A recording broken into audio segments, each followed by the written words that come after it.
আমি না খেয়ে থাকতে পারি, আমার সরকার আমাকে বেতন কম দেয়, আমার সরকার আমাকে 11 বছর পে স্কেল দেয় না, ওকে ফাইন।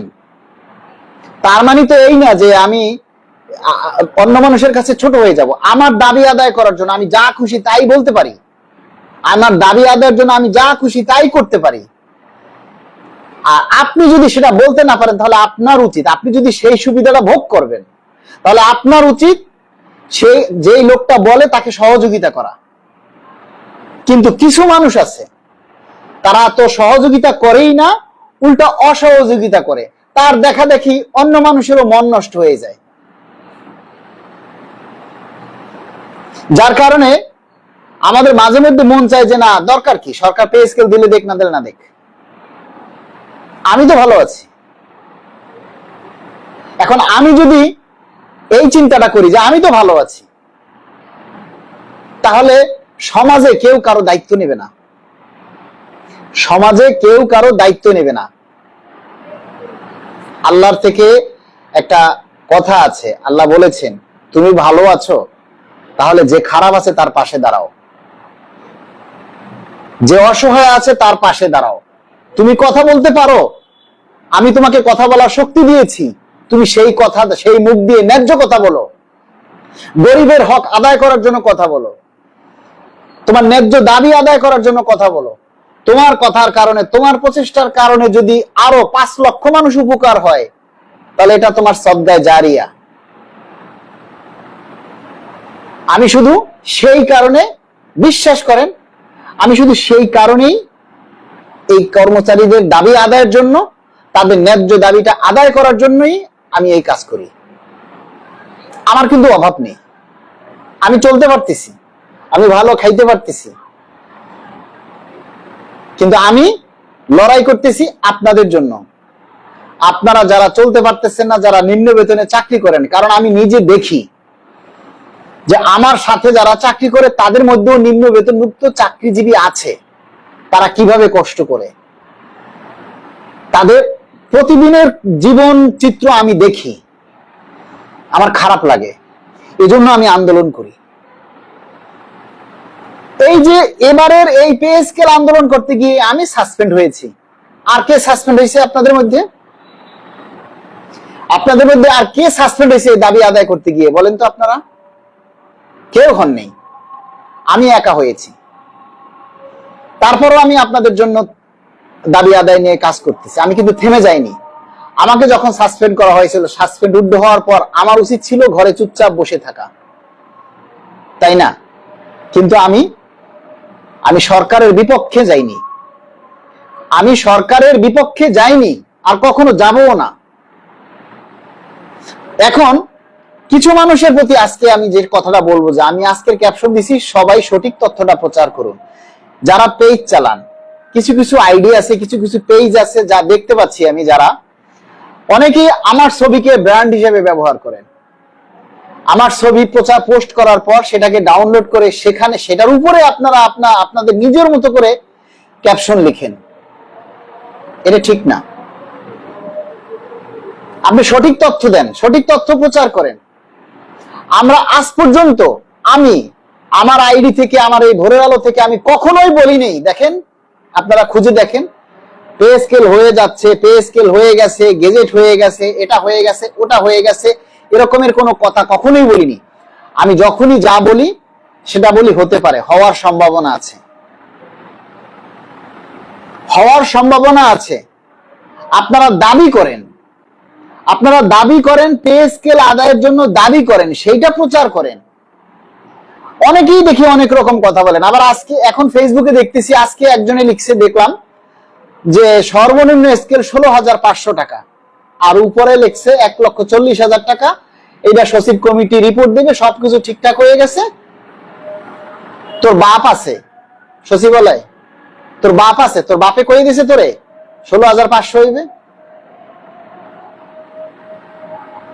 তোর বাপ আছে নাকি অন্য কেউ আছে? তুই এই তথ্যটা যে প্রচার করলি, কই পাইলি এই তথ্যটা যে 16,500 টাকা হবে, সচিব কমিটিরা কাটছাট করে কমাইয়ে দিতেছে, এইটা করতেছে, ওইটা করতেছে, এই তথ্যটা কই পাইলি? তাহলে সচিব কমিটির মিটিং এ তুই ছিলি? এই সমস্ত আজগুবি তথ্য যারা প্রচার করে আপনারা তাদেরকে ব্লক করে দিতে পারেন না, তাদেরকে রিপোর্ট মারতে পারেন না। আবার আমরা এই যে আপনাদের জন্য চেষ্টা করি, এত কিছু কথা বলি, আমাদের যারা নেগেটিভ মন্তব্য করে আপনারা তাদের প্রতি উত্তর করতে পারেন না। আপনারা যখন কমেন্ট করেন, আপনারা যখন আমার প্রচারে আমার পোস্টে কমেন্ট করেন, সেখানে আপনারা কমেন্ট করতে আসলে দেখবেন আশেপাশে উপরে যারা নেগেটিভ মন্তব্য করে তাদের উচিত জবাব দিবেন। তা নাহলে আপনাদের জন্য আমরা কথা বলা বন্ধ করে দিব। আপনারা যদি আমাদেরকে সাপোর্ট না করেন, আপনারা যদি আমাদেরকে সহযোগিতা না করেন, তাহলে আমরা কিভাবে আগাবো? অনেকেই বলে, পরামর্শ দেয়, রাস্তায় আন্দোলন করেন, সচিবের লাগে দেখা করেন, প্রধানমন্ত্রীর লাগে দেখা করেন, এইটা করেন ওইটা করেন, হ্যাঁ আপনার ফেসবুকে বকবকানি শুনতে ভাল লাগে না, এইটা করেন। আরে হারামজাদা, ভাল লাগে না তাই তুই তোর দায়িত্ব নাই? তোর কি নিজের দায়িত্ব নাই? তুই কি খাবি না? তুই কি পেএসকের সুবিধা খাবি না? তোর দায়িত্ব কি? তুই কি দায়িত্ব পালন করতেছিস? আমাদেরকে জ্ঞান দিস না, আমরা বুঝি কখন কি করতে হবে। যে যাই বলেন, রাস্তায় আন্দোলন দেয়া যাবে না। যারা একটা লাইভ শেয়ার করতে পারে না, যারা একটা দাবির পোস্ট প্রচার করতে পারে না, তারা কখনো আন্দোলন দিলে রাস্তায় আসবে না। এরা হলো উস্কানিদাতা। এরা শুধু মানুষকে উস্কায়, আমাদেরকে উস্কায় যাতে আমরা একটা রাস্তায় কর্মসূচি দেই, কিন্তু আমরা কখনো সরকারের বিরুদ্ধে যাব না। পে স্কেল দেখ আর না দেখ, আমার তো চাকরিটা দরকার আগে। পে স্কেল যদি না দেয়, ধরুন পে স্কেল এই সরকার এইবারে দিল না, তাহলে চাকরি ছেড়ে দেবেন কেটা কেটা বলেন তো?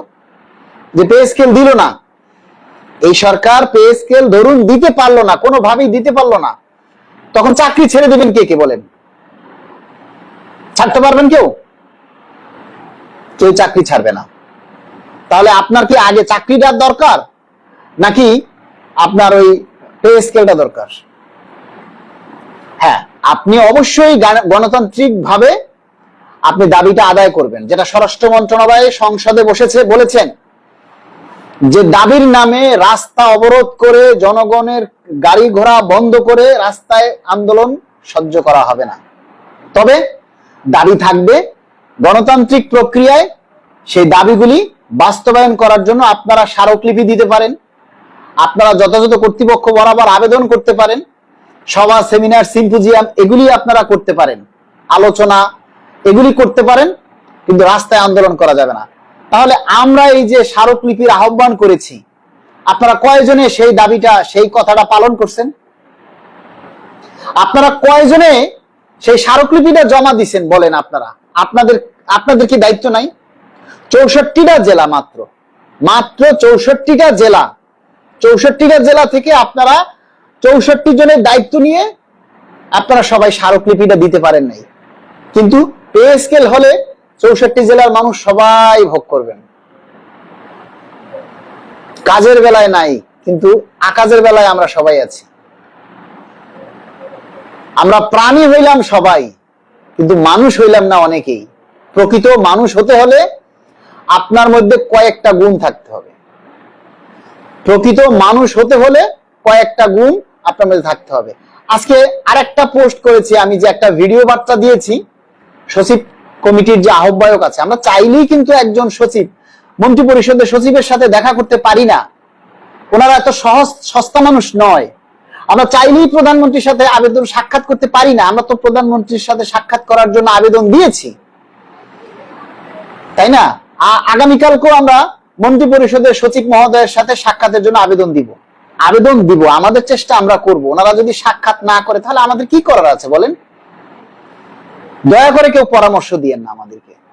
আমরা বুঝি কি করা লাগবে বা কি করা উচিত, বা আমাদের কতটুকু করার সামর্থ্য আছে। আমাদের শক্তি হলো আপনারা। আমি একটা সংগঠনের সভাপতি, আমি একটা কর্মসূচি ঘোষণা করব, পালন করার দায়িত্ব আপনাদের।